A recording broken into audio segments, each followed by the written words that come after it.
എല്ലാവർക്കും നമസ്കാരം. നിത്യജീവിതത്തിൽ ചില പ്രശ്നങ്ങളെങ്കിലും എങ്ങനെ പരിഹരിക്കുമെന്നോർത്ത് നമ്മളെല്ലാം വേവലാതിപ്പെടാറുണ്ട്. പക്ഷെ ഏതൊരു പ്രശ്നവും ബുദ്ധിപൂർവ്വം സമീപിച്ചു കഴിഞ്ഞാൽ തീർച്ചയായും നമുക്ക് പരിഹരിക്കാൻ സാധിക്കും എന്ന് ഓർമ്മപ്പെടുത്തുന്ന ഒരു കഥയുമായിട്ടാണ് ഞാനിന്ന് വന്നിരിക്കുന്നത്. ഒരിടത്തൊരു വ്യാപാരി ഉണ്ടായിരുന്നു. അദ്ദേഹത്തിന് ഭാര്യയും 2 മക്കളുമാണ് ഉണ്ടായിരുന്നത്. കുറച്ചു നാൾ കഴിഞ്ഞപ്പോൾ ഈ വ്യാപാരി മരണപ്പെട്ടു. അദ്ദേഹത്തിന്റെ മരണാനന്തര ചടങ്ങുകളെല്ലാം കഴിഞ്ഞ ശേഷം അദ്ദേഹത്തിന്റെ വിൽപത്രം അദ്ദേഹത്തിന്റെ മക്കളും ഭാര്യയും ചേർന്ന് പരിശോധിച്ചു. അദ്ദേഹത്തിന് സമ്പാദ്യമായി ആകെ ഉണ്ടായിരുന്നത് 17 ഒട്ടകങ്ങളാണ്. വിൽപത്രം പരിശോധിച്ചപ്പോൾ ആ വിൽപത്രത്തിൽ ഇപ്രകാരം എഴുതിയിരുന്നു: ഒട്ടകങ്ങളിൽ പകുതി മൂത്ത മകന് കൊടുക്കണം.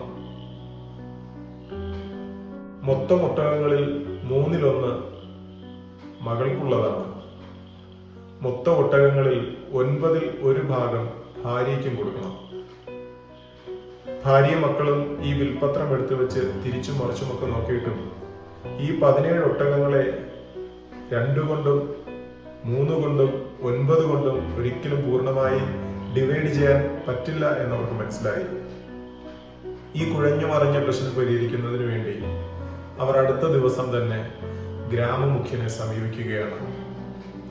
ഗ്രാമമുഖ്യനും ഈ വിൽപത്രം എടുത്ത് തിരിച്ചും മറിച്ചും നോക്കി. അദ്ദേഹം ഇങ്ങനെ കുറച്ചു സമയം ആലോചിച്ചിരുന്നു.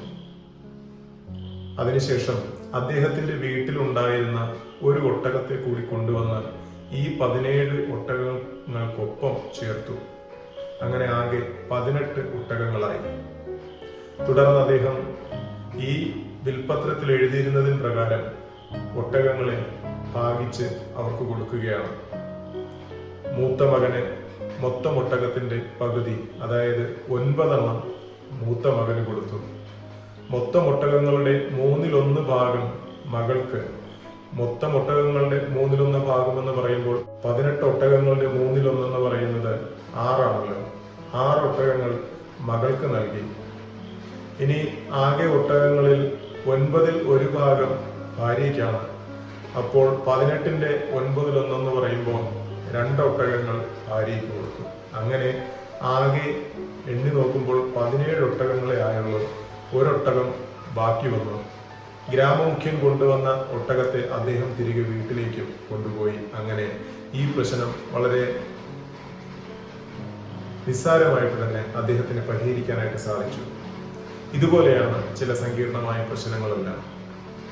ആ ഗ്രാമമുഖ്യൻ ആ ഒരു ഒട്ടകത്തെ അവിടെ കൊണ്ടുവന്നതാണ് ഈ പ്രശ്നം പരിഹരിക്കാനായിട്ട് അവർക്ക് കഴിഞ്ഞത്. അദ്ദേഹം ഉപയോഗിച്ച ബുദ്ധിയും അദ്ദേഹത്തിന്റെ തന്ത്രവുമാണ് സങ്കീർണമായ പ്രശ്നത്തെ നിസ്സാരമായി തന്നെ അവർക്ക് പരിഹരിച്ചു കൊടുക്കാനായിട്ട് സാധിച്ചത്.